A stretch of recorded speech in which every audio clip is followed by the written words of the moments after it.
పరిశుద్ధ నామానికి మహిమ కలుగును గాక. మీ అందరికి కూడా వందనాలండి. మరి అవకాశం ఇచ్చిన మరి అధ్యక్షుల వారికి ప్రత్యేకమైన వందనాలు, అదేవిధంగా వ్యవస్థాపకులకు కూడా ప్రత్యేకమైన వందనాలండి. మరి చిన్న ప్రార్థన చేసుకుందాం. పరిశుద్ధుడా మహోన్నతమైన మా తండ్రి, మీ గొప్ప నామానికి ప్రభువా లెక్కించలేని స్తుతులు స్తోత్రములు నాయన. మరి స్థలములు కొద్ది నిమిషములు మరి మా అందరితో మాట్లాడండి. పరిశుద్ధాత్మ దేవుడా, నేను మనుషుల్ని ప్రభువ నా మానవ ఆలోచనలు మలుగుపరిచి ఇదిగో దైవ ఆలోచనలు బయలుపరచండి. మాకు ఏదైతే ప్రభు అవసరమో మా బ్రతుకులు మార్చే వాక్యం ప్రభు, అయా మా జీవితాన్ని మార్చే వాక్యం ప్రభు దేవా, మాకు ఈ దినాన్ని వినిపించండి. మాకందరికీ కూడా మారు మనసును దయచేసి పరలోక రాజ్యాన్ని సంపూర్ణంగా మమ్మల్ని సిద్ధపరుస్తారని మా ప్రభువును రక్షకుడైన క్రీస్తు వారి పేరట మిమ్మల్ని అడిగి వేడుకుంటున్నాము తండ్రి. ఆమేన్. పరిశుద్ధ గ్రంథములో నుండి ప్రకటన గ్రంథము 19వ అధ్యాయము ఒకసారి 3వ వచనం నుంచి చదువుకుందామండి. ఆ పట్టణపు పొగ యుగయుగములు పైకి లేచుచున్నది. యుగయుగములు పైకి 5 నుంచి చదవండి. మరియు మన దేవుని దాసులారా ఆయనకు భయపడువారులారా కొద్దివారేమి గొప్పవారేమి మీరందరూ ఆయనను స్తుతించండి అని చెప్పుచున్నా ఒక స్వరము సింహాసనం వద్ద నుండి వచ్చెను. అప్పుడు గొప్ప జనసమూహపు శబ్దమును, విస్తారమైన జలముల శబ్దమును, బలమైన ఉరుముల శబ్దమును పోలిన ఒక స్వరము సర్వాధికారియు ప్రభునగు మన దేవుడు ఏలుచున్నాడు, ఆయనను స్తుతించండి. గొర్రెపిల్ల వివాహోత్సవ సమయము వచ్చి ఉన్నది.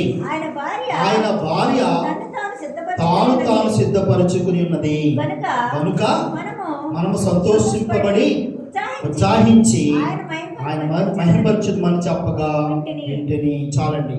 ఇక్కడ ఈ లేఖన భాగం మనం జాగ్రత్తగా ఆలోచించినట్లయితే కనుక మరి యోహాను గారు రాస్తున్న యొక్క ప్రకటన గ్రంథం మనం జాగ్రత్తగా పరిశీలిస్తే కనుక భవిష్యత్ కాలం అంటే జరిగిపోయినది, ఆ కాలానికి జరుగుతున్నది, భవిష్యత్తులో జరగబోయేది. ఎలాగండి? జరిగిపోయినది, జరుగుతున్నది, ఆనాటికి ఈనాటికి భవిష్యత్తులో జరగబోయేది. దీన్ని భవిష్యత్ కాలం. ఈ కాలానికి సంబంధించిన గొప్ప గొప్ప లోతైన విషయాలు ఈ యోహాను గారు రాసుకుంటూ వచ్చారండి. ఇక్కడ సందర్భం ఏంటంటే దర్శనములో దేవుడు యోహాను గారికి చూపించాడు చాలా విషయాలు. అందులో ఒక ప్రాముఖ్యమైన విషయం ఏమిటంటే తన భార్య అనగా వరుడుగా ఉన్న యేసు ప్రభువారు సంఘము వధువుతో సిద్ధపరిచిన తన భార్య తనకు తానే సిద్ధపరచబడి ఉన్నదంట. కాబట్టి ఆ శబ్దం ఎలా ఉన్నదంటే కొన్ని భౌతికమైన తీసుకుని మాట్లాడుతున్నాడు. అంటే ఉరుములు శబ్దాలు ఎలా ఉంటాయండి? ఉరుములు ఎలా ఉంటాయి? ఇప్పుడంటే పెద్దగా రావట్లేదు, కానీ మరి మన చిన్నప్పుడు ఉరుములు వచ్చేటప్పటిసరికి గుండెలు భద్రాసిపోయాయి కదండి, భయంకరమైన శబ్దాలు. రెండోది జల శబ్దాలు. ఇప్పుడు కొన్ని చోట్ల అడుగుల ప్రాంతంలో కనుక మనం వెళ్తే జలాలు పారుతున్నప్పుడు ఒకరి మాట ఒకరికి వినపడుతుంది. చాలా భయంకరమైన శబ్దము ఆ జలాల శబ్దం వస్తూ ఉంటుంది.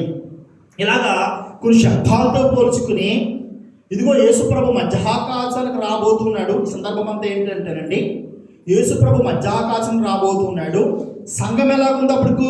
భూమి మీద తానుకు తానే సిద్ధపరచబడి ఉన్నదంట.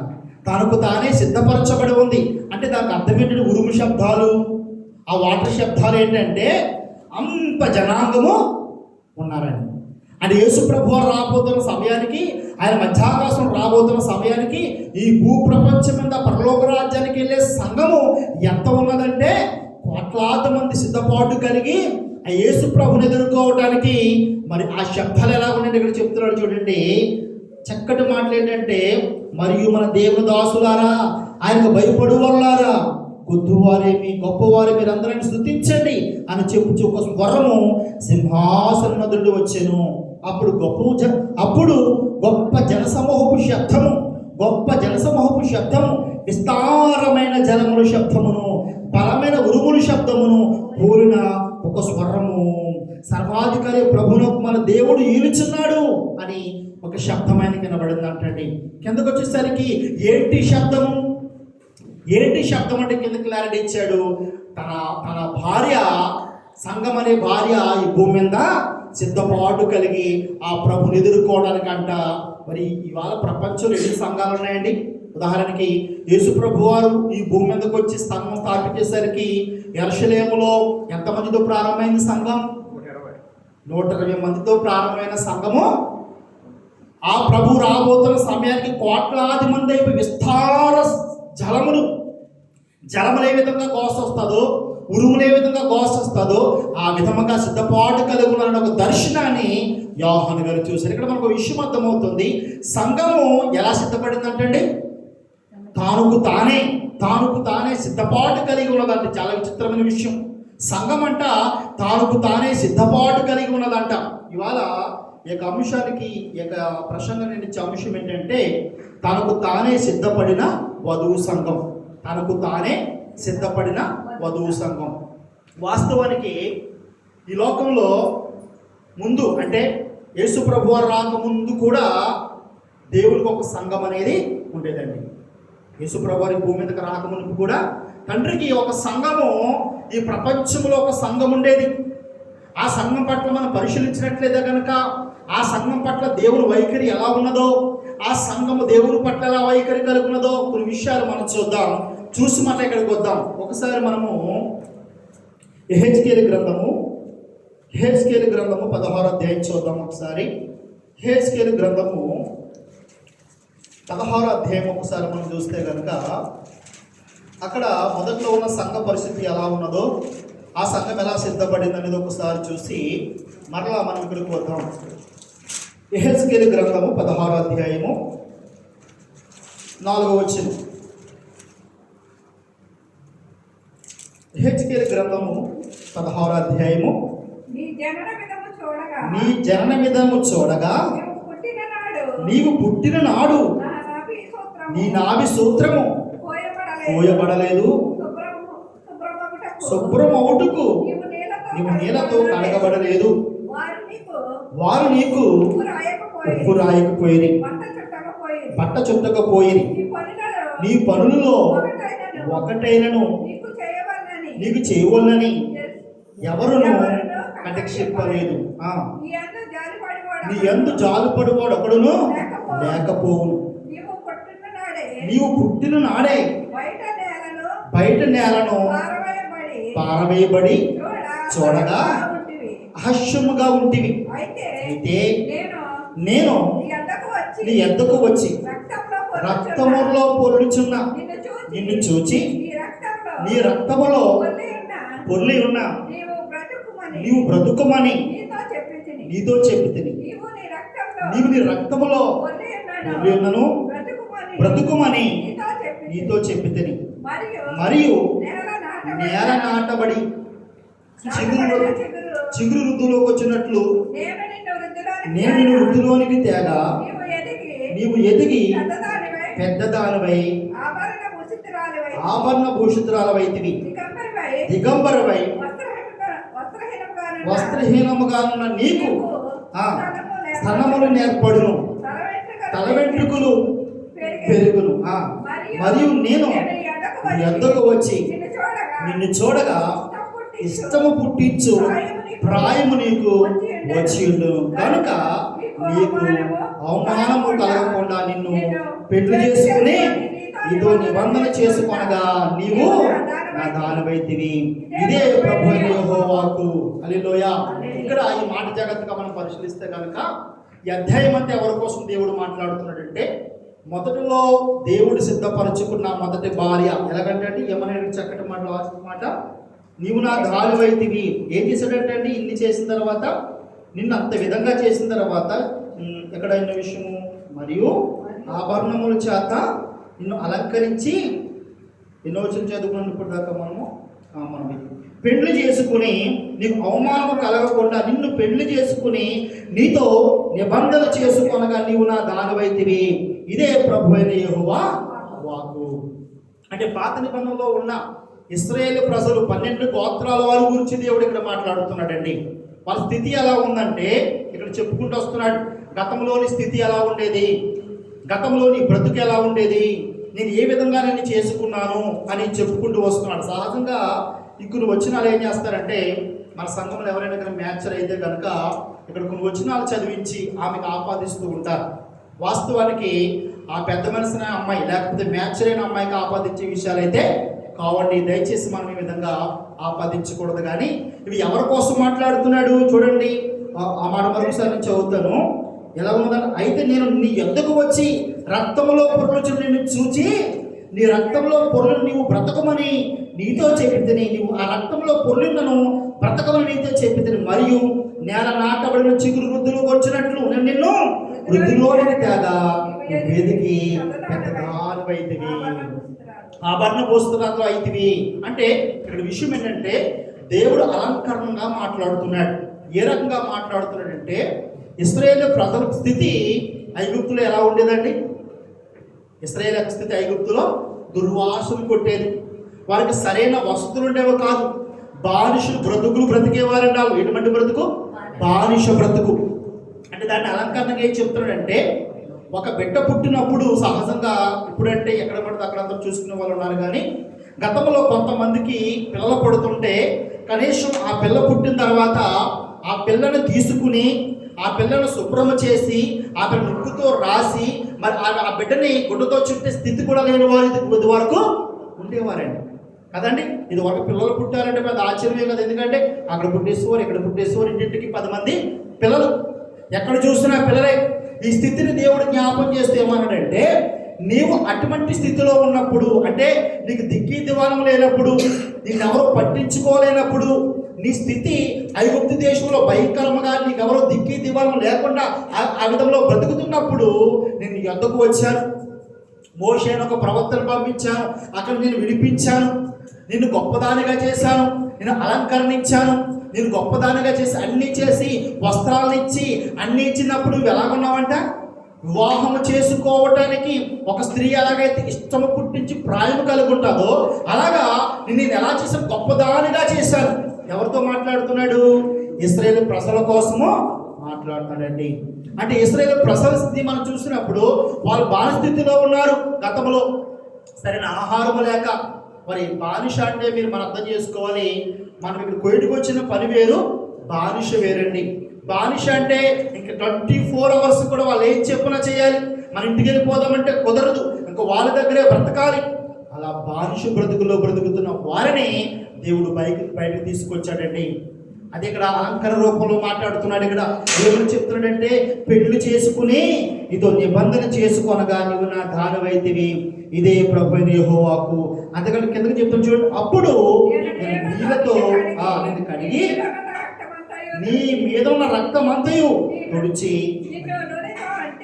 నూనెతో అంటే విచిత్రమైన కుట్టు పని చేసి వస్త్రం నీకు ధరింప చేసితని, సన్నమైన ఎర్రని చర్మముతో చేయబడిన పాదరక్షకునికి తొడిగించుతని, సన్నపు అవిసినార బట్ట నీకు వేయించుతని, నీకు పట్టు బట్ట ధరింప చేసితని, మరియు ఆభరణముల చేత నిన్ను అలంకరించి నీ చేతులకు కడియములు పెట్టి మెడకు గొలుసుని తగిలించి నీ చెవులకు ముక్కులకు పోగులను నీ తలకు కిరీటము పెట్టించితిని.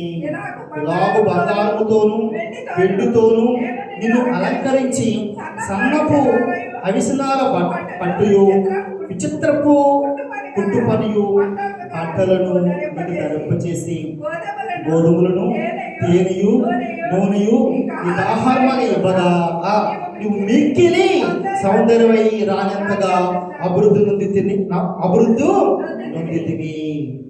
ఇప్పుడు చక్కగా మాట, నీ కన్ను నేను నీకు అనుగ్రహించిన ఈ మాట మీద నేను నీకు అనుగ్రహించిన నా ప్రభావం చేత నీ సౌందర్యము పరిపూర్ణము కాగా అన్ని జనులు దాన్ని చూచి నీ కీర్తి ప్రకాశించుచు వచ్చింది. ఇదే ప్రభువు యెహోవాకు. అంటే దేవుడు ఇశ్రాయేలు ప్రజల పట్ల ఎంత ప్రేమ కలిగి ఉన్నాడంటేనండి, బానిసలుగా బ్రతుకుతున్న వారందరినీ కూడా ఇశ్రాయేలు దేశం తీసుకొచ్చి వారికి ఒక దేశాన్ని ఇచ్చి, అంటే ఇక్కడ ఒక స్త్రీతో మాట్లాడుతున్నాడు. పురుషుడుగా ఉన్న దేవుడు ఒక స్త్రీ పట్ల ఒక భర్త స్త్రీకి తన భార్యకి ఏ విధంగా అన్ని సిద్ధపరుస్తాడో, అలాగా యెరూషలేములో ఉన్న 12 గోత్రాల వారి ప్రజలని స్త్రీగా పోలుస్తూ తన భార్యగా పోలుస్తూ నీకు బంగారు సిద్ధపరిచాను, చక్కటి బట్టలు సిద్ధపరిచాను, కడియాలు సిద్ధపరిచాను, ఆహారం సిద్ధపరిచాను. అంటే ఇశ్రాయేలు ప్రజలకండి ఏ హాని కలగకుండా చుట్టూరు కంచి వేశాడు ఆ రోజుల్లో దేవుడు తన భారీగా పిలువబడుతున్న సంఘం. రెండవది, వాళ్ళకి ఆహారము కొదువు లేకుండా సమస్త ఆహారమును సిద్ధపరిచాడు. ఇశ్రాయేలు దేశంలో కనుక మనం వెళ్తే అక్కడ పండే పంటలు కానీ, ఇప్పటికీ కూడా అక్కడ పండే పంటలు కానీ మరి ఏ దేశంలో కూడా పండవంటండి. అంతా ఆహారమును దేవుడిచ్చాడు, వస్త్రమును దేవుడిచ్చాడు, ధనభోగమును దేవుడిచ్చాడు. ఇవన్నీ ఇచ్చిన తర్వాత వాళ్ళు ఏం చేశారంటే లాస్ట్కి ఇప్పుడు కిందకి చదవండి. అయితే నీవు ఆధారము చేసుకుని ఇది కీర్తి వచ్చినందున వేశ్యమై దారిని పోవు ప్రతి వానితో బహుగా ఎగురించు వచ్చితివి, పిలిచిన వానితో నెల్లపోతివి. మరియు నీ వస్త్రములతో కొని తీసి చిత్రముగా అలంకరింపబడిన ఉన్నత స్థలములను ఏర్పరిచి వాడి మీద పడుకుని వ్యభిచారము చేసితివి. అట్టి కార్యము ఏమాత్రమును జరగకూడదని అట్టివి ఇక జరగవు. నేను నీకు ఇచ్చిన బంగారువియు వెండివైన ఆభరణములను తీసుకుని పురుషుల రూపము విగ్రహములు చేసుకుని వాటితో వ్యభిచరించి వచ్చితివి. చూడండి, దేవుడు గతంలో ఉన్న ఇశ్రాయేలు ప్రజలను బట్టి బాధపడుతూ రాస్తున్న మాటలు ఇక్కడ హెజ్కేలు అని ఒక ప్రవక్తకి చెబుతూ ఆ ప్రవక్త ద్వారా ఇశ్రాయేలు ప్రజలకు ఆ రోజు వినిపిస్తున్న మాటలు మీరు జాగ్రత్తగా గమనించాలండి. పాత నిబంధన కాలంలో ఒక సంఘం ఉన్నది, ఆ సంఘాన్ని స్త్రీతో పోల్చాడు. ఆ స్త్రీ పట్ల దేవుడు చేయవలసిన మర్యాద అంతా చేశాడు. ఒక పురుషుడు భార్యకి చేయవలసిన న్యాయమంతా కూడా భార్యని సంరక్షించవలసిన స్థితిని ఏ విధంగా ఒక పురుషుడు భార్యను సంరక్షిస్తాడో, అదే విధంగా తండ్రి అయిన దేవుడు వారి పట్ల ఒక భర్తగా ఉండి భర్తగా చేయవలసిన ప్రతి కార్యాలు చేశాడు. వారికి ఆహారములో, వస్త్రములలో, బంగారములలో, వెండిలో, వాళ్ళ కాపుదల్లో కాయటంలో కానీ, అందుకే కదా ఇశ్రాయేలు కాపాడువాడు కొనకడు నిద్రపోవడం. అంత విధముగా దేవుడు వాళ్ళని కాపాడుకుంటూ ఆ రోజుల్లో వస్తే వాళ్ళు ఏం చేశారంటండి, ఇదంతా వచ్చి అయితే నీ సౌందర్యం నీవు ఆధారము చేసుకునే. సౌందర్యం అంటే అన్నీ వచ్చిన తర్వాత, దేవుడు అన్నీ సిద్ధపరిచిన తర్వాత, వారికి కావలసిన ప్రతిదీ ఇచ్చిన తర్వాత వాళ్ళు ఏం చేశారంటే అండి, ఆ రోజు ఇశ్రాయేలు చేసిన పెద్ద పాపం ఏంటంటే వ్యభిచారము చేశారంట. ఏంటి వ్యభిచారము? విగ్రహాల్ని పూజించుట. కనపడ్డ విగ్రహం అంటే యెహోవా దేవుడిని మాత్రమే ఆరాధించాలి. అక్కడ దేవుడు చెప్పాడు, ఏం చెప్పాడంటే ఇశ్రాయేలు మోషే గారి ద్వారా 10 ఆజ్ఞలో నన్ను తప్ప వేరొక దేవుడిని మీరు ఆరాధించకూడదు. దేవుడు వాళ్ళకి ఇచ్చిన ఆజ్ఞలు, దేవుడు ఇచ్చిన వాళ్ళకి చట్టం, వాళ్ళు ఆ చట్టం వాళ్ళు ఉల్లంఘించకూడదు. ఆజ్ఞాతిక్రమమే పాపం. కాబట్టి దేవుడు ఒక భార్య పట్ల ఎంత చేయాలో అంత చేస్తారంటే ఇశ్రాయేలు ప్రజలండి. మరి ఒక స్త్రీ భర్తకు ఎలాగైతే మోసం చేస్తుందో అలాగే దేవుడి పట్ల మోసం కలిగి ఉన్నారంటే వాళ్ళు చేసిన మేలు పొరపాటు ఏంటి తెలుసండి? 2 తప్పులండి. ఒక తప్పు ఏంటంటే యెహోవా దేవుణ్ణి ఆరాధించకుండా వేరే దేవతలను ఆరాధించడం. ఎంత దారుణం అంటే అండి, యెహోవా ఇచ్చిన బంగారం, దేవుడిచ్చిన డబ్బు, దేవుడిచ్చిన వెండి, దేవుడిచ్చిన ఆహారం తీసుకెళ్ళండి ఇంకో విగ్రహం చేసుకుని ఆ విగ్రహానికి బంగారం పెట్టేవారంట. ఇంకో విగ్రహం చేసుకుని ఆ విగ్రహానికి పట్టుబట్టలు కట్టేవారంట. ఇంకో విగ్రహం చేసుకుని ఆ విగ్రహానికి ధూప నైవేద్యాలు ఇచ్చేవారంట. ఇంకో విగ్రహానికి ఆహారం పెట్టేవారంట. ఈ ఆహారము, ఈ బంగారము ఎవరివండి? ఈ దేవుని దగ్గర నుంచి తీసుకుని, ఇక్కడ యెహోవా దేవుడిని అనుకుందాం, యెహోవా దగ్గర నుంచి ఈ బంగారం, వెండి అన్ని కలెక్ట్ చేసుకుని పట్టుకెళ్ళి వాళ్ళు శుభ్రంగా ఎంజాయ్ చేయగా చేసి సంతోషంగా ఉండి ఆనందంగా ఉండి కొంతకాలం అయిపోయిన తర్వాత సౌందర్యం అంతా వచ్చిన తర్వాత అన్నీ బాగున్నాయి. అన్నీ బాగున్నప్పుడు అండి గుర్తుపెట్టుకోండి, మన ఆత్మీయ జీవితం కూడా అన్నీ బాగున్నాయి అనుకో, పరోలాగా ఏమంటాం? యెహోవా ఎవడంటాం. అలాగే వాళ్ళన్నీ వచ్చి అంతకుముందు మాత్రం ఎలా ప్రార్థన చేశారంటే మోషే రాగమునుపు ఎలుగెత్తి ప్రార్థన చేశారంట. అయా మమ్మల్ని కాపాడు, అయా మమ్మల్ని రక్షించు, అయా మమ్మల్ని కాపాడు, అబ్రహాము దేవుడా, ఇషాకు దేవుడా, యాకోబు దేవుడా, మా పితరుల దేవుడు మమ్మల్ని కాపాడని కన్నీటి ప్రార్థన చేసిన వాళ్ళు దేవుడు కనికరించి వాళ్ళని రప్పించి వాళ్ళకి అన్ని ఇచ్చిన తర్వాత ఈ బంగారం, ఈ వెండి, ఈ వస్త్రాలు, ఈ ఆహార పదార్థాలు తినగా అలా పట్టుకొచ్చి ఎవరికి ఇస్తారంటండి? వేరే వాడిని చేసుకున్నారంట. అంటే ఇక్కడ స్త్రీ పురుషుతో అక్కడ పురుషులతో విచారించేవాడు. దయచేసి భౌతికంగా తీసుకోకుండా పురుషులకు విగ్రహాలు వాళ్ళు ఆరాధన చేశారంట. రెండు పాపాలు ఏంటంటే, ఒకటి దేవుడిచ్చింది పట్టుకెళ్ళి ఆ విగ్రహాలకి పెట్టడం, రెండు ఇక్కడ దేవుని విడిచిపెట్టేయడం. ఇక్కడ దేవుని విడిచిపెట్టేశారు, ఇచ్చిన దేవుడిని, ఇచ్చిన తండ్రిని విడిచిపెట్టేసి ఆయన దగ్గర నుంచి వచ్చి ఇక్కడికి వచ్చేసంట ఇక్కడ బలులిస్తున్నారంట, ఇక్కడ ఆరాధిస్తున్నారంట, ఇక్కడ స్తుతిస్తున్నారంట. అందుకే దేవుడు అన్నాడు, అందుకే దేవుడు ఏం చేశాడు తెలుసండి? అనేకమైన మరి శత్రువులను పంపించి, నెబుకద్నెజరును పంపించి ఆ రోజుని తన భార్యగా పిలువబడుతున్న అంటాడంటే ఒకనొక చోట ఇశ్రాయేలును ముట్టువాడు నా కనుమాపును ముట్టినవాడు అంటాడు. అంటే అంత ప్రేమగా చూసుకున్నా కూడా వాళ్ళు ద్రోహం చేశారండి. ఆ మొదటి స్త్రీగా పిలువబడుతున్న, మొదటి భార్యగా పిలువబడుతున్న సంఘము దేవుడికి ద్రోహం చేశారు, దేవునికి అన్యాయం చేశారు, దేవుని బాధపరిచారు, దేవుని ఇబ్బంది పెట్టారు. ఎన్నోసార్లు దేవుని ఏడిపించారంటే వాళ్ళు ఈ పాత నిబంధన కాలంలో ఉన్న మరి సంఘం అండి. ఎందుకు వీళ్ళు ఎలా చేశారు తెలుసండి? వాళ్ళకి కావాల్సినవి అన్నీ కూడా దేవుడు ఇచ్చాడండి, వాళ్ళకి ఏమి లోటుపాట్లు చేయలేదు. అందుకే ద్వితోపదేశకాలం మనం చదువుకుంటే ఆశీర్వాదాలు ఇస్తాడు అక్కడ ఆయన. ఎన్నో ఆశీర్వాదాలు, ఎన్నో దీవెనలు. నువ్వు నా మాట వింటే పంట పొలంలో దీవెన, మరి గేదెల్లో దీవెన, మేకల్లో దీవెన, ఇలాగ అన్ని విషయంలో నీ పొలంలో, నీ జాబులో అన్ని దీవులు ఇస్తే ఆ దీవులన్నీ పొందుకొని, ఆ ఆశీర్వాదాలన్నీ పొందుకొని, అందుకే మన ఇంటికి తినమరి కనుక ఒక్క అండి ఏదో చేసిందండి. అలాగా వాళ్ళు శుభ్రంగా దేవుడు భౌతికంగా వాళ్ళకి ఏమీ లోటు చేయలేదు. అందుకే వాళ్ళు ఏం చేశారు తెలుసండి? యెహోవా ఎవడని యెహోవాని మర్చిపోయి దేవుడి మీద తిరగబడండి. ఆ రోజుల్లో కొంతమంది భౌతికంగా చనిపోయారు, మరి కొంతమంది శరక కొనిపోయారు. దేవుడు ప్రతి వానికి వారి క్రియలు చెప్పిన దినాన్ని శిక్ష వేశాడు. కానీ ఇది పాత నిబంధనలో ఉన్న స్త్రీ యొక్క పాత్ర, పాత నిబంధనలో ఉన్న సంఘం యొక్క పాత్ర.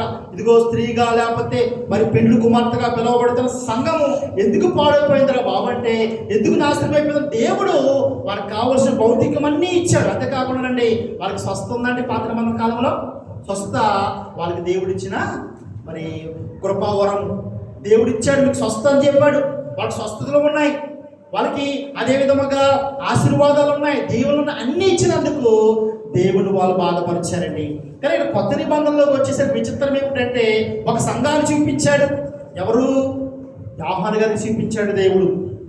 ఈ సంఘం ఎలాగుందంటే అండి, ఈ సంఘము తానుకు తానే సిద్ధపడిపోయిందంట. ఒకసారి మళ్ళీ వెళ్దాము. ఈ పాత నిబంధనల సంఘ పరిస్థితి ఇలాగుండగా ప్రతి నిబంధనల సంఘం మాత్రము తనకు తానే సిద్ధపడిపోయిందంట. ఎంత బాగా సిద్ధపడిపోయిందని చూడండి. మరొకసారి చూద్దాం. అప్పుడు గొప్ప జనసమూహం శబ్దం, విస్తారమైన జలముల శబ్దమును, బలమైన ఉరుముల శబ్దం కూడిన ఒక స్వరము, సర్వాధికారియు ప్రభువునకు మన దేవుడు ఏలుచున్నాడు. ఆయన స్తుతించండి, గొర్రె పిల్ల వివాహోత్సవ సమయం వచ్చినది, ఆయన భార్య తాను సిద్ధపరుచుకున్నది కనుక మనం సంతోషపడి ఉత్సాహించి ఆయన మహిమపరచుదామని చెప్పగా వింటిమి. హల్లెలూయా. అంటే ఇప్పుడు రెండో భార్య, మొదటిది ఇశ్రాయేలు సంఘం అయితే రెండోది ఇప్పుడు ఈ సంఘము కొత్త సంఘంగా పిలువబడుతున్న ఈ కొత్త వధువు ఎవరు? ఏ రకంగా సిద్ధపడింది ఈ వధువు అంట? తానుకు తానే సిద్ధపడిందండి ఈ వధువు. ఎలా సిద్ధపడిపోయిందండి ఈ వధువు? ఇప్పుడు చూడండి, మీరు గమనించండి. ఇశ్రాయేలు దేవుడు పాత నిబంధన కాలంలో డబ్బులు ఇచ్చి, బంగారం ఇచ్చి, స్వస్థనిచ్చి, ఇన్నిచ్చితేనే వాళ్ళు ఏం చేశారండి? దేవుడికి అన్యాయం చేశారు. మరి కొత్త నిబంధనలో సంఘము, కొత్త నిబంధనలో పిలువబడుతున్న, భారీగా పిలువబడుతున్న, తనకు తానే సిద్ధపడిపోయిందండి ఈ వధువు. అందుకే ఇక్కడ చెప్తున్నాడు మరి యోహాను గారి ద్వారా, ఎంత సంతోషం అది, ఎంత ఆనందం అది. పైగా సిద్ధపడిన వారు కొద్దిమంది కాదంట, బహు విస్తారంగా ఉన్నారంట. ఇంతకీ వీరు ఎలా సిద్ధపడిపోయారు? ఇది ఎప్పుడు జరగబోయేది తెలుసా అండి? భవిష్యత్తులో యేసు ప్రభు రాబోతున్నప్పుడు, ఆయన మధ్యాకాశానికి వచ్చినప్పుడు కింద సంఘము సిద్ధపాటు కలిగి ఉన్న సందర్భాన్ని రాస్తున్నాడు ఇక్కడ. జరగబోయేది ఎలా సిద్ధపడిపోయింది ఆ సంఘం? పాత నిబంధన కాలంలో ఇశ్రాయేలు ప్రజలకి వాక్యం ఇచ్చి అన్ని ఇచ్చినే వాళ్ళే సిద్ధపడలేదే, వాళ్ళే ద్రోహం చేశారే, మరి కొత్త నిబంధనలో ఎలా సిద్ధపడిపోయింది సంఘం అని జాగ్రత్తగా మనం వాక్యాన్ని పరిశీలిస్తే ఒకసారి చూద్దాం. చూడండి, ఈ రెండవ సంఘము ఎలా తను సిద్ధపడిపోయిందో ఒకసారి చూద్దాం. ప్రకటన గ్రంథము 7వ అధ్యాయం 13వ వచనం. ప్రకటన గ్రంథము 7వ అధ్యాయం 13వ వచనం. ప్రకటన గ్రంథము 7వ అధ్యాయం 13వ వచనం. పెద్దలలో ఒకడు తెల్లని వస్త్రమును ధరించుకుని ఉన్న వీరెవరు ఎక్కడి నుండి వచ్చిరని నన్ను అడిగాను.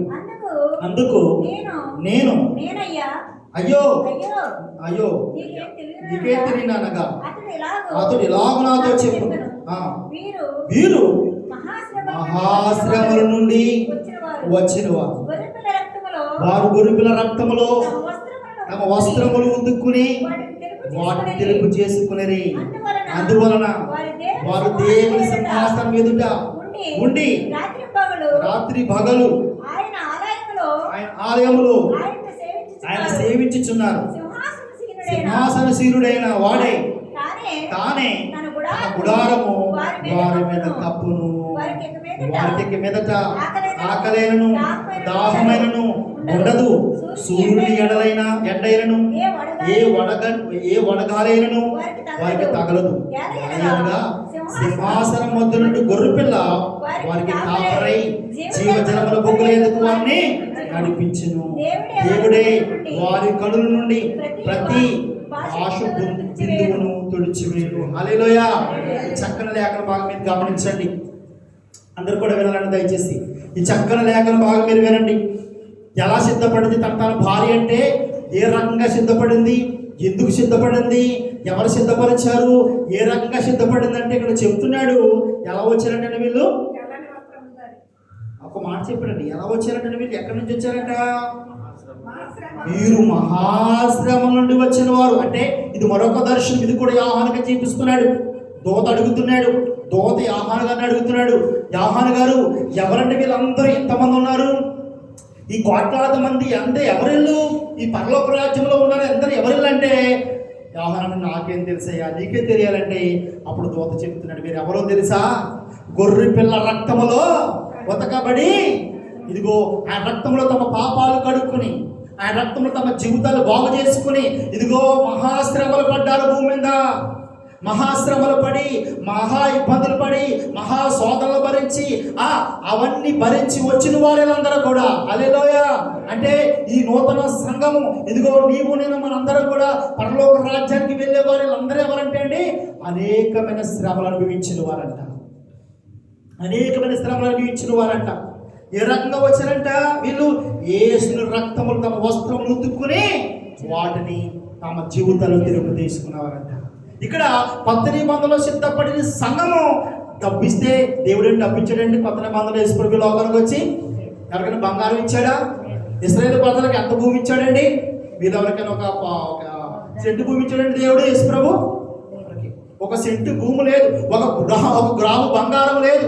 కొత్త నిబంధన సంఘం, సిద్ధపడిన సంఘం, ఒక గ్రాము బంగారం లేదు, ఒక సెంటు భూమి లేదు. కానీ ఎలా ఉందంట, తెల్లటి వస్త్రాలు ధరించిన పరలోక రాజ్యంలో ఉన్నదంట.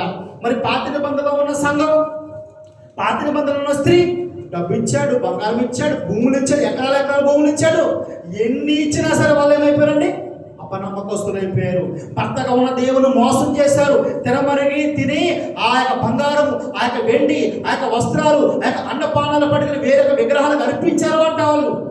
కానీ కొత్త నిబంధనలో ఉన్న సంఘము మహాశ్రమల నుండి వచ్చి ఆ పరలోక రాజ్యంలో కూర్చున్నారంట.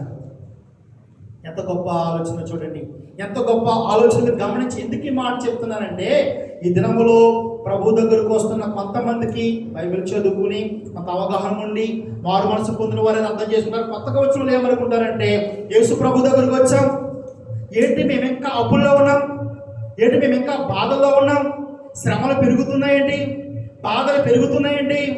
లోకం వైపు చూస్తుంటే మాకు దేవుడు నమ్ముకోని వారే బాగున్నారు కదా, ప్రభు నమ్ముకుని వారే సంతోషంగా ఉన్నారు కదా, ప్రభు నమ్ముకుని వారు ఆస్తిపరులుగా ఉన్నారు కదా, మేమెందుకు ఎలా ఉన్నామని కొంతమంది బాధ చెందుతూ ఉంటారండి. మొన్న ఒక సాక్ష్యాన్ని విన్నానండి. మన సువార్త చెప్పేటప్పుడు కూడా ఇలా చెప్పకూడదు. ఒకరికంటే కడప ప్రాంతంలో ఒకరు సువార్త చెప్పి ప్రభువులోకి నడిపించారు. యేసు ప్రభువుని నమ్ముకుంటే గొప్పవాడు అవుతామని చెప్పారు. సరే, నమ్ముకున్నారు. వాళ్ళ కుటుంబం అంతా కూడా యేసు ప్రభువుని నమ్ముకున్న తర్వాత అంటే వాళ్ళ ఇంట్లో ఇద్దరు ముగ్గురు చచ్చిపోయారంట. భూములు అమ్మేసుకున్నారంట. అప్పులు పాలైపోయారంట. అప్పుడు ఎవరో కథ నుంచి, ఎవరు బాబు, నువ్వు యేసు ప్రభువుని నమ్ముకోకముందే బాగుంది కదా నీ పని. యేసు ప్రభువుని నమ్ముకున్నాక ఎలాగైపోయావంటే దేవుడిలో నీకేదో దోషం ఉంది, ఆ ముందు దేవుడు విడిచిపెట్టేసావు, అందుకే దోషం కలిగిందనేసరికి మళ్ళా టక వెంటనే మనోడు ఏం చేశాడు తెలుసండి? ఎక్కడి నుంచి ఏదో వచ్చాడో అక్కడికి వెళ్ళిపోయాడు. ఎందుకు వెళ్ళిపోయాడు తెలుసండి? అతనికి అందిన సువార్త ఎటువంటిదంటే డూప్లికేట్ సువార్త. సరైన సువార్త నిజం చెప్పలేదు. అందుకే సువార్త చెప్పేటప్పుడు అండి యేసుప్రభు దగ్గరికి చాలా మంది వచ్చేసరికి అద్భుతాల కోసం, ఆశ్చర్యకాలం వస్తుంది. యేసుప్రభు సంతోషపడేవాడు కాదు, బాధపడేవాడు. అంటే మీరు చూచి క్రియలు చూస్తారు కానీ నమ్మరాలి నన్ను అని కోపపడేవాడు. అంటే దినాన ఎందుకంటే పరలోక రాజ్యంలో ఉండేది ఎవరు? పరలోక రాజ్యంలో ఉండేది ఎవరంట? మహాశ్రమల నుండి వెళ్ళిన వారు మాత్రమే ఉంటారు. అంటే ఈ భూలోకంలో శ్రమ అనుభవించిన వారే, కష్టాలు అనుభవించిన వారే, బాధలు అనుభవించిన వారే అక్కడ ఉంటారండి.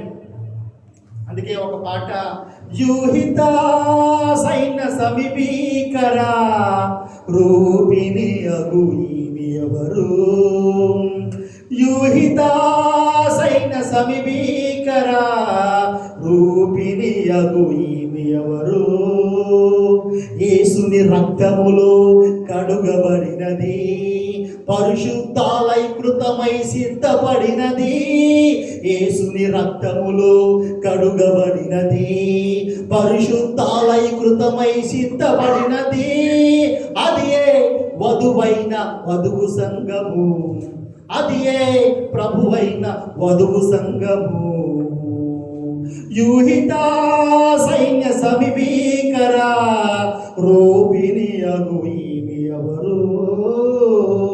అంటే యేసు రక్తంలో కడగబడిన వారి పరిస్థితి ఎలా ఉంటుందో తెలుసండి? నూతన స్వభావం వస్తుంది, నూతన మనస్సాక్షి వస్తుంది. ఎందుకంటే పాత నిబంధన కాలంలో యేసు రక్తంతో కడగబడిన వారు కాదాలు. డబ్బు ఇచ్చాడు, దేవుడు ఆస్తి ఇచ్చాడు, అంతస్తులు ఇచ్చాడు, కానీ వాళ్ళ మనస్సాక్షిలో శుద్ధీకరించబడలేదు. అంత ఇచ్చినా కూడా దేవుడు మోసం చేశారు. కొత్త నిబంధన సంఘంలో ఎందుకు వీళ్ళు ఎలాగ పరలోక రాజ్యానికి వెళ్ళగలుగుతున్నారంటే ఏదో జరిగింది. యేసు రక్తము మనల్ని కడగడం వల్ల మన ఏదో ఒక మార్పు వచ్చినది. పరలోకంలో వెళ్ళిన వారందరూ కూడా మహాశ్రమం నుంచి వెళ్ళిన వారంట. ఒకసారి మరో వచనం చూడండి, అపొస్తలుల కార్యములు 14వ అధ్యాయము, అపొస్తలుల కార్యములు 14వ అధ్యాయము 21వ వచనం. అపొస్తలుల కార్యములు 14వ అధ్యాయం 21వ వచనం.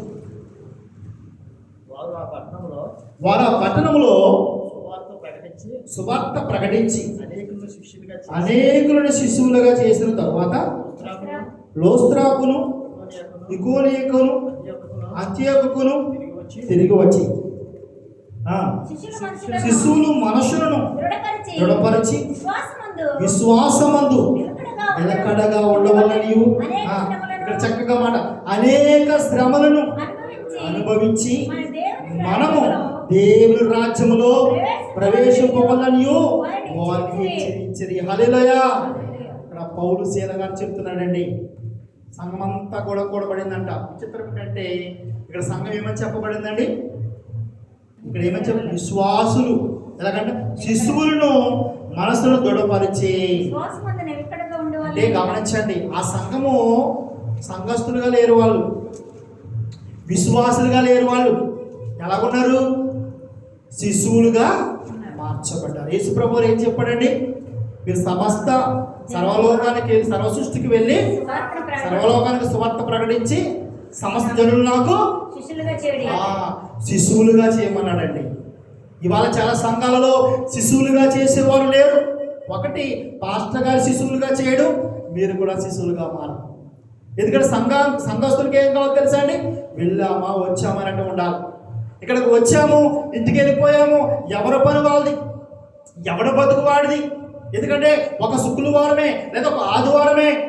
ఇంకా దారుణం ఏంటంటే మన ఇండియాలో చూస్తే కనుక ఇండియాలో ఒక ఆదివారం మాత్రమే ప్రార్థన పెడతారు, లేకపోతే శుక్రవారం నైట్ ప్రార్థన పెడతారు. అంటే ఆదివారం 2 గంటలు, శుక్రవారము 2 గంటలు. అంటే వారంలో ఎన్ని గంటలు ఇస్తారండి దేవుడికి? 4 గంటలు ఇస్తారు.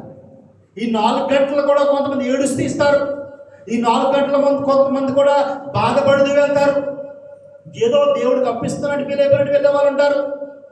ఇటువంటి వారికి పరలోక రాజ్యం వస్తుందా అండి? మీరు ఆలోచించండి. అంటే శిశువుడు అంటే ఎవరితో ఉంటాడండి? ఇప్పుడు యేసుప్రభు శిశువులు ఉన్నారు కదా, యేసుప్రభుతో ఉన్నారా? లోకంతో ఉన్నారు వాళ్ళు. యేసుప్రభు ఎక్కడ ఉంటే అక్కడ, యేసుప్రభు ఎక్కడ ఉంటే అక్కడ. అంటే ఇక్కడ ఏంటంటే ఈరోజు మనము కూడా మన పనులు పాటలు మానేసి తిరగమని కాదు, కానీ నీ పనిలో నీవు ఉన్నా, నా పనిలో నేనున్నా, ఎవరి పనులు వారు చేసుకుంటూ కూడా శిశువులుగా మారటం అంటే నువ్వు యేసుప్రభు శిశువులు అయ్యావనుకో, యేసుప్రభు మనం మాత్రమే చూస్తాం. నువ్వు విశ్వాసంగా సంఘానికి వచ్చావనుకో, వస్తావు, వెళ్ళిపోతావు, తర్వాత వేరే ఒకటి శిశువుడిగా ఉంటావు, సాతాను గారి శిశువుడిగా ఉంటావు, వాడి కోసం పనిచేస్తావు. ఎన్ని గంటలు? ఒక రోజుకి 24 గంటలు మీరు లెక్కేసుకోండి. అంటే ఒక రోజుకి 24 గంటలు లెక్కేసుకుంటే ఒక రోజుకి 5 నిమిషాలు మాత్రమే ఈయనకిచ్చి కర్మాల సమయం అంతా ఎవరికిస్తావు? ఆ మొదటి సాతాను గాడు ఆడికిస్తావు. వాడు నీ గురువు, వాడు నీ దేవుడు. నిజంగా యేసు ప్రభు వాడు కనుక శిశువుడిగా మారితే కనుక నువ్వు 24 గంటలు కూడా మరి ఏమి చేసినా, అందుకే మీరు తినను తాగినను పానము చేసినను దేవుని మహిమార్థముకే చేయమంటారు. అంటే మన ఆలోచన విధానం మారాలండి.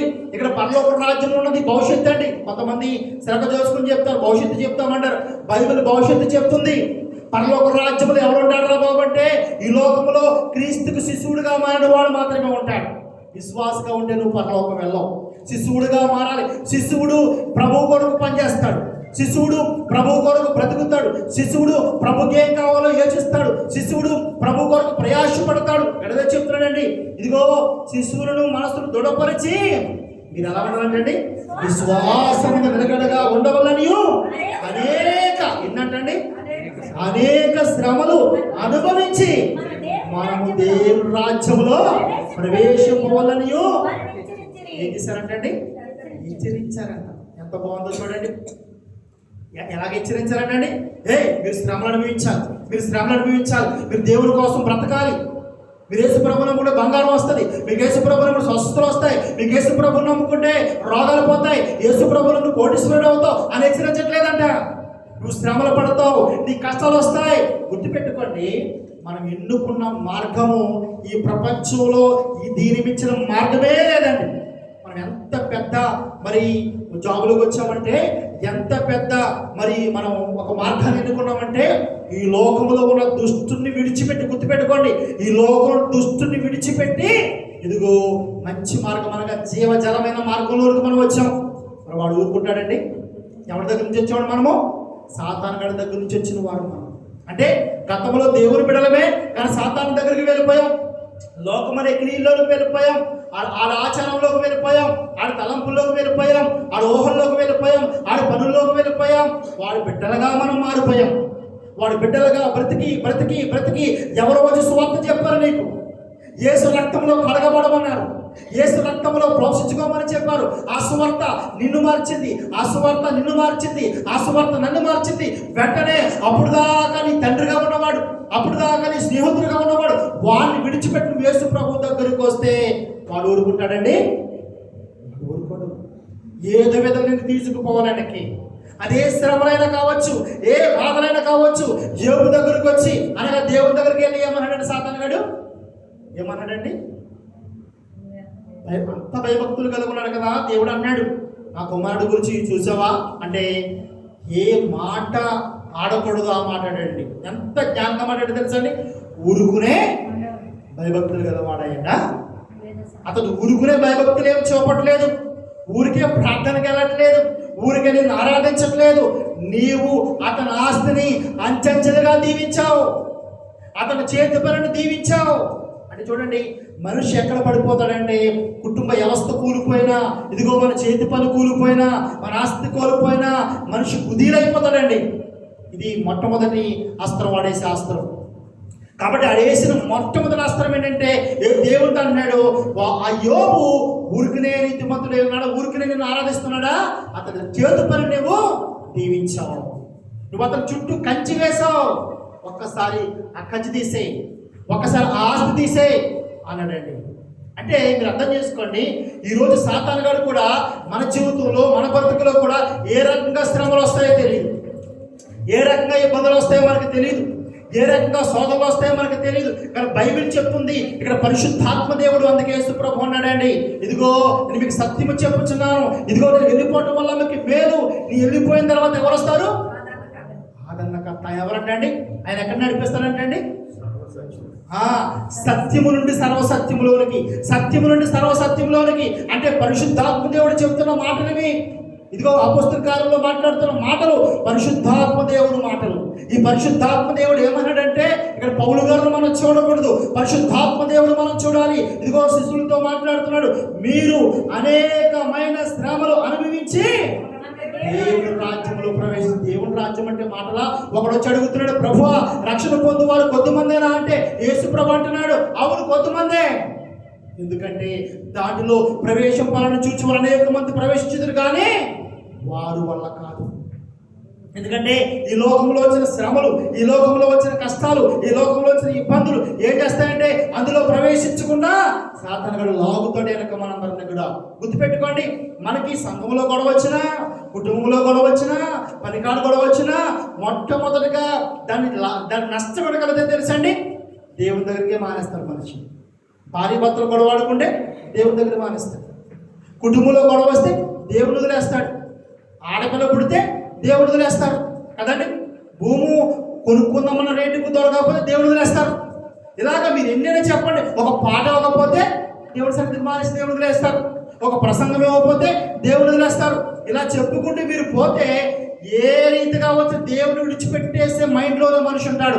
ఎవరి వలే పాత నిబంధనలో ఉన్న సంఘం ముందు చూసారండి, వాళ్ళు చూసారా అన్ని తినేసి అన్ని త్రాగి అన్ని దేవుని దగ్గరికి ఇచ్చుకుని యెహోవా దేవుని విడిచిపెట్టి వేరొక దేవుణ్ణి ఆరాధించారంట. అలాగా ఇవాళ సంఘంలో మనం కూడా ఆ మనస్సు కనుక మనం ఉంటే, ఆ తలంపులు కనుక మనం కలిగి ఉంటే ఆ పరలోక రాజ్యంలో మనం చేరలేమండి. గుర్తుపెట్టుకోండి, నాకైనా మీకైనా అనేకమైన శ్రమలు వస్తాయి. ఆ శ్రమలు అనుభవించే మనం పరలోక రాజ్యంలోకి వెళ్ళాలి. దానికి మనం ప్రిపేర్ కావాలి.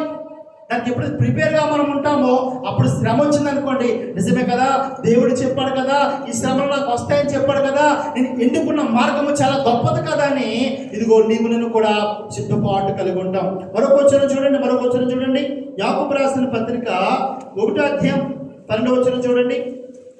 యాకోబు రాసిన పత్రిక 1వ అధ్యాయం 12వ వచనం. యాకోబు రాసిన పత్రిక 1వ అధ్యాయం 12వ వచనం. సోదరుడు సహించువాడు ధన్యుడు, అతడు సోదరుకు నిలిచిన వాడై ప్రభు తనకు ప్రేమించు వారికి వాగ్దానం చేసిన జీవ కిరీటము పొందును. హల్లెలూయా.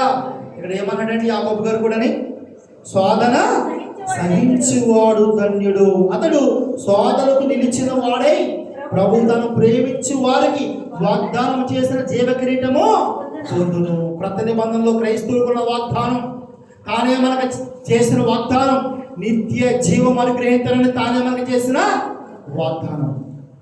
ఆ వాగ్దానం మనందరం పొందుకోవాలంటే కనుక శోధన సహించిన వాడు ఎవరంటే అండి ధన్యుడు. సహజంగా మరియమ్మ గారిని ఏమన్నారంటే యేసు ప్రభుని పుట్టినందుకు ధన్యురాలు అన్నారు. అంటే యేసు ప్రభును మోసినందుకు ఆమె ఏమైంది? ధన్యురాలైందంట. ఇక్కడ మరొక దానికి వ్యతిరేకమైన పదం ఏంటి తెలుసా? శోధన సహిస్తున్నావా, నువ్వు కష్టాలు భరిస్తున్నావా, ఈ శోధనలో నీవు ఉన్నావా, నువ్వెవరు ధన్యుడివి అని దేవుని లేఖనం సెలవిస్తుంది. ఎంత గొప్ప మాట చూడండి. ఈ మాటను మనం ఆలోచిస్తున్నప్పుడు ఎంత వండర్ఫుల్ ఓడో చూడండి. మరియమ్మ గారికి ఇచ్చిన ఓడు యేసు ప్రభుని అనగా సృష్టికర్తను మోసిన తల్లి గారికి చెప్పిన మాట శోధన సహించే వారికి చెప్తూ ఉన్నాడు. ఎవరైతే శోధన సహిస్తూ ఉన్నారో, శోధన సహించేవారుగా ఉన్నారో వారు ధన్యులు అంటూ దానికి వచ్చే బహుమానం ఏంటండి? శోధనకు నిలిచిన వాడై ప్రభు తానికి ప్రేమించే వారికి వాగ్దానం చేసిన జీవ కిరీటము పొందును. హల్లెలూయా. దేవుడు వాగ్దానాలు చేసే దేవుడు. పాత నిబంధన కాలంలో వాగ్దానం చేశాడు దేవుడు ఇశ్రాయేలు ప్రజలకి ఐగుప్తులో నుంచి నడిపిస్తానని. వారిలో చాలా మంది దేవుడికి ఇష్టలుగా లేనందున ఏమైపోయారండి? అరణ్యంలో రాలిపోయారు. మనం కూడా ఈ దినములో దేవుడు ఇచ్చిన వాగ్దానం పొందుకోవాలంటే కనుక ఒక శోధన వస్తుంటే, ఒక ఇబ్బందులు వస్తుంటే దాన్ని ఎదుర్కొని సంతోషిస్తే కనుక ఆ జీవ కిరీటం మనం పొందుకుంటాం. సహజంగా శోధనలు 2 రకాలుగా వస్తుంటాయని పిల్లరా. ఒకటి, నువ్వు చాలా మంది కుటుంబంలో శోధనలు వస్తుంటాయి, కుటుంబాన్ని బట్టి శోధనలు వస్తుంటాయి. రెండో శోధన సంఘం బట్టి కూడా వచ్చే శోధనలు ఉంటుంటాయి. అంటే సంఘం కొరకు పని చేస్తున్నప్పుడు, సంఘములో ముందుకుంటున్నప్పుడు, నువ్వు విశ్వాసగా ఉన్నప్పుడు ప్రాబ్లం లేదు. నువ్వు శిశువుడిగా మారిన తర్వాత రకరకాల శోధనలు, ఇదిగో మన అపోస్తల కార్యాల్లో చూస్తాం. అక్కడ పంచిపెట్టే కాడ కూడా ఏమొచ్చిందంటండి, ఒకరి మీద ఒకరు సనుక్కున్నారంట. మాకు సరైన ఆహారం పెట్టట్లేదు, మాకు సరైన రొట్టు పెట్టట్లేదు, మాకు ద్రాక్షాపాలు ఇవ్వట్లేదు అని ఆ రోజుల్లోనే ఒక సనుకు పుట్టిందంట. అంటే చూడండి, దేవుని కోసం బ్రతుకుతూ శిశువుల కొరకు బ్రతికే వారికి అనేకమైన నిందలు వస్తుంటాయి, అనేకమైన శోధనలు వస్తుంటాయి. కాబట్టి దేవుడి కొరకు బ్రతుకుతున్నప్పుడు, స్వార్థ కొరకు బ్రతుకుతున్నప్పుడు, ప్రభువు కొరకు బ్రతుకుతున్నప్పుడు మనకు శోధనలు వస్తాయి. ఆ శోధనలు సహిస్తూ, ఆ శోధనలు మరి మోసుకుంటూ ముందుకెళ్తే కనుక నువ్వు ధన్యురాలివి, ధన్యుడు అని ప్రభు లేఖనం చెప్తున్నది. రెండోది, కుటుంబంలో వస్తాయి. యోబుకి ఎలాగైతే తన కుటుంబంలో వచ్చాయో అలా కుటుంబంలో కూడా రావచ్చు. అది కూడా ఓర్చుకుని సహించుకుని ముందుకు వెళ్ళినప్పుడు మనము ధన్యులమని ప్రభు లేఖనం సెలవిస్తున్నదని. అంటే పరలోక రాజ్యంలో ఉన్నది ఎవరంటే శోధన సహించిన వారు, మహాశ్రమ నుండి వచ్చిన వారు మాత్రమే అక్కడ ఉన్నట్టు మనకు కనబడుతుంది. మరొక వచనం చూద్దాం, చూడండి. తెస్సలోనికీయులకు రాసిన 2వ పత్రిక 1వ అధ్యాయం 3వ వచనం. తెస్సలోనికీయులకు రాసిన 2వ పత్రిక 1వ అధ్యాయం 3వ వచనం. సహోదరులారా, మేమెల్లప్పుడూ మిమ్మల్ని గురించి దేవునికి కృతజ్ఞతలు చెల్లించుటకు బద్ధులమై ఉన్నాం. ఇది యుక్తమే. ఎలాగనగా మీ విశ్వాసం బహుగా అభివృద్ధి పొందుచున్నది. మీ అందరిలో ప్రతి వాడును ఎదుటివారి ఎడల చూపు ప్రేమ విస్తరించుచున్నది. అందువలన మీ హింసలన్నిటిలో మీరు సహించుచున్న శ్రమలలోను మీ ఓర్పు విశ్వాసమును చూచుచు మేము దేవుని సంఘములో మీ యందు అతిశయపడుచున్నాము. 5వ వచనం. దేని కొరకు మీరు శ్రమ పడుచున్నారో ఆ దేవుని రాజ్యమునకు మీరు యోగ్యులని ఎంచబడి నిమిత్తము మీరెట్లా ఓర్చుకున్నట్టుకు దేవుని న్యాయమైన తీర్పునకు స్పష్టమైన సూచన ఉన్నది. ప్రభువైన యేసు తన ప్రభావమును కనుపరచు దూతలతో కూడా పరలోకం నుండి అగ్ని జ్వాలంలో ప్రత్యక్షమై దేవుని ఎరగని వారికి, మన ప్రభువైన యేసు సువార్తకు లోబడని వారికి ప్రతిదండన చేయనప్పుడు మిమ్మల్ని శ్రమపరచు వారు శ్రమ పొందుచున్న మీకు నాతో కూడా విశ్రాంతియు అనుగ్రహించుటకు దేవునికి న్యాయమే. హల్లెలూయా. ఎన్ని మాటలు ఉన్నాయి చూడండి. ఇక్కడ చాలా విషయాలు రాసుకుంటూ వచ్చాడు. మీరు శ్రమ పొందుచున్నారు, మీరు సంఘం నిమిత్తము కుటుంబాలలో కావచ్చు అనేకమంది ఇబ్బందులు పడుచున్నారు. మిమ్మల్ని లోకము శ్రమ పడుతుంది, మిమ్మల్ని అనేకమైన లోకస్తులు రకరకాల శ్రమలు పరుస్తూ ఉన్నారు. అది భౌతికంగా కావచ్చు, మాట రూపంగా కావచ్చు, అనేక విధంగా టార్చర్ పెడుతుంది ఇవాళ లోకం.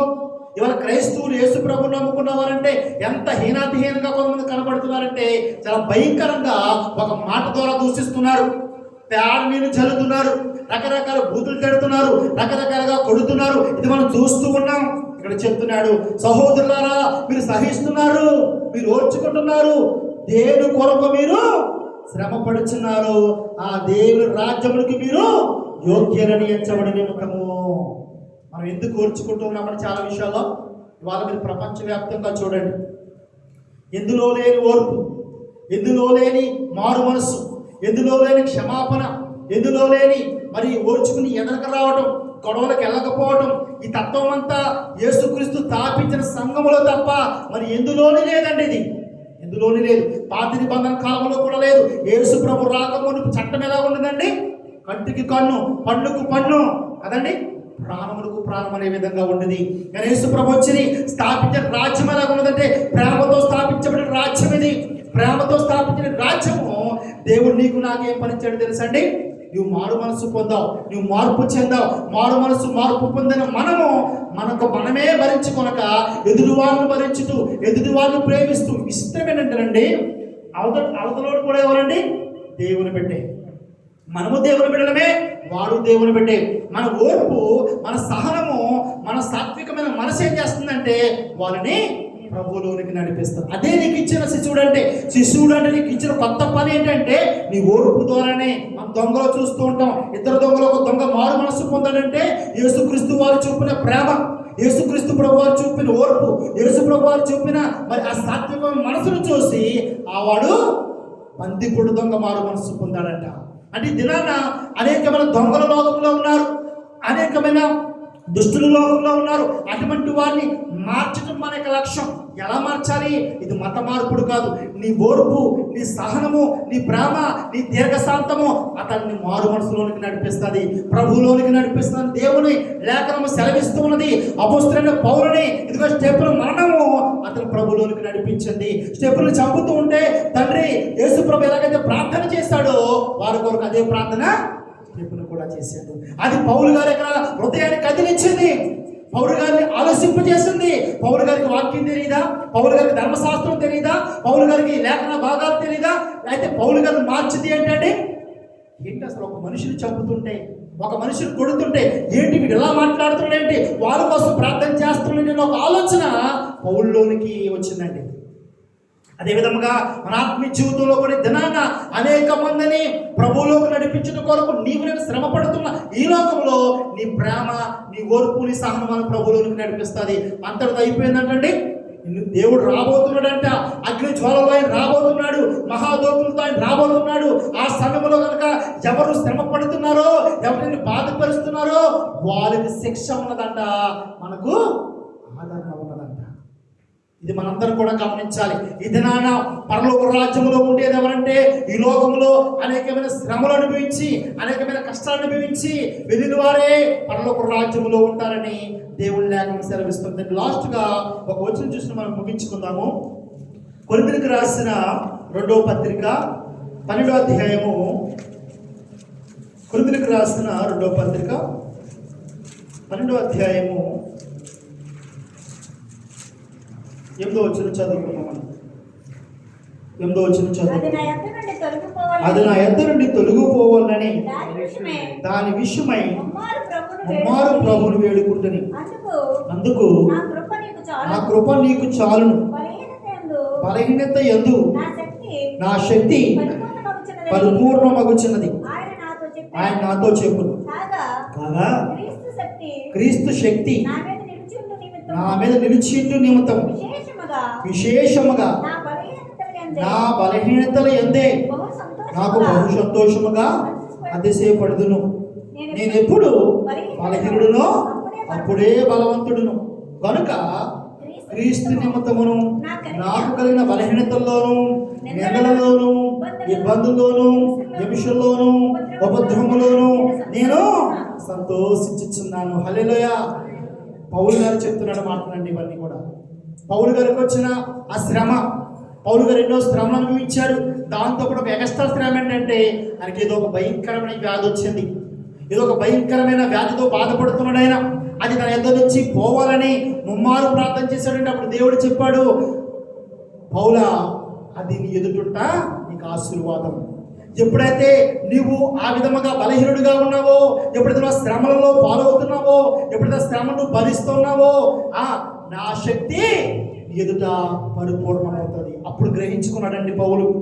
అవుదన్నమాట. అంటే నాకున్న ఈ బలహీనత, నాకున్న ఈ శ్రమ, నాకున్న ఈ బాధలు అంటే ఏం చేస్తుంది, నేను ఎప్పుడు బలహీనుడునో అప్పుడే బలవంతుందని చెప్తున్నాడండి. అంటే మన ఆత్మీయ జీవితంలో నిజానికి చెప్పాలంటే ఎప్పుడున్నారా అన్నీ బాగుంటే మనం దేవుణ్ణి ఆరాధించం.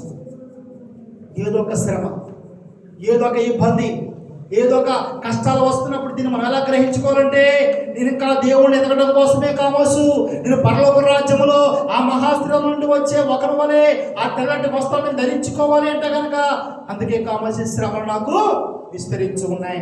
ఈ బాధలు అందుకే నాకు విస్తరిస్తూ ఉన్నాయంటే ఇది దేవుడు పెట్టిన శ్రమ, దేవుడు అనుమతించిన శ్రమ అని ఏం చేయాలంటే పౌలు ఏం చేస్తున్నాడు అండి, నేను ఆ శ్రమలలో, ఇబ్బందుల్లో, హింసల్లో, ఉపద్రవములోనూ సంతోషించుచున్నాను. ఈ మనస్సును మనం సంపాదించుకోవాలండి.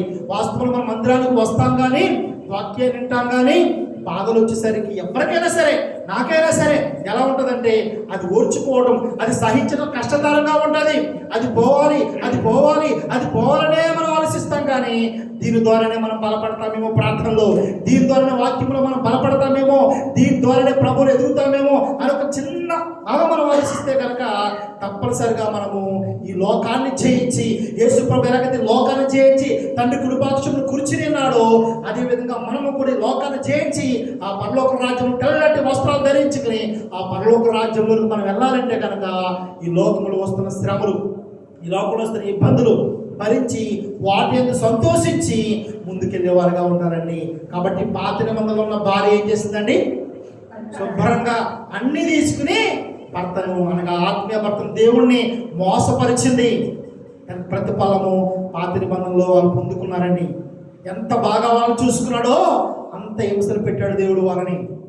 వేరే దేశాలకు పంపించి అక్కడ తినడానికి తిండి కూడా లేకుండా రకరకాల మళ్ళీ అదే సమస్యలు పడ్డారు వాళ్ళు. దేవుడు వాళ్ళకి శిక్ష వేశాడు. ఈ దినములో క్రీస్తు రక్తంలో కడగబడిన నీవు, యేసు రక్తంలో కడగబడిన నేను, మనందరం కూడా యేసు ప్రభు వారి శిశువులాగా మారి వస్తున్న శ్రమలు, వస్తున్న కష్టాలు, వస్తున్న ఇబ్బందులు ఎదుర్కొంటూ ఎప్పుడైతే లోకాన్ని మనం జయిస్తామో, ఇదిగో కొత్త నిబంధనలు ఏం చెప్తుంది ప్రకటన గ్రంథంలోని, ఇదిగో ఆ వరుడు కొరకు తాను సిద్ధపడిన వధువు సంఘము. హల్లెలూయా! ఎలా సిద్ధపడింది సంఘము? శ్రమల ద్వారా, కష్టాల ద్వారా, ఇబ్బందుల ద్వారా, ఇంటి ద్వారానే సిద్ధపడింది సంఘం. కాబట్టి ఇవాళ నీవు నేను ఆలోచించుకోవాల్సింది ఏంటంటే, మనకు శ్రమలు వస్తున్నాయంటే దేవుడు మనల్ని ఏం చేస్తున్నాడు? సిద్ధపరుస్తున్నాడు. అందుకే అంటాడు, శోధింపబడిన పిమ్మట సువర్ణ వలె మారుతామంటండి. గొప్ప మాట. కాబట్టి మనందరం కూడా మన శ్రమలలో, మన ఇబ్బందుల్లో ఇంకా మనం బలపడదాం. వెనక్కి వెళ్ళిపోకుండా ఒక మనిషి, ఒక క్రైస్తవుడు చేయవలసిన పని వల్ల ఒకడేనండి. యేసు ప్రభు అన్నాడు, నాకు వేరుగా ఉండి మీరేమి చేయలేరు. ఒక్క మాట మీరు గుర్తుపెట్టుకోండి. ఏదైనా చేయండి లోకంలో, ఒకటి మీరు చేయొద్దు. ఎప్పుడు కూడా యేసు ప్రభువుని విడిచిపెట్టొద్దు. ఇశ్రాయేలు అదే తప్పు చేశాడు.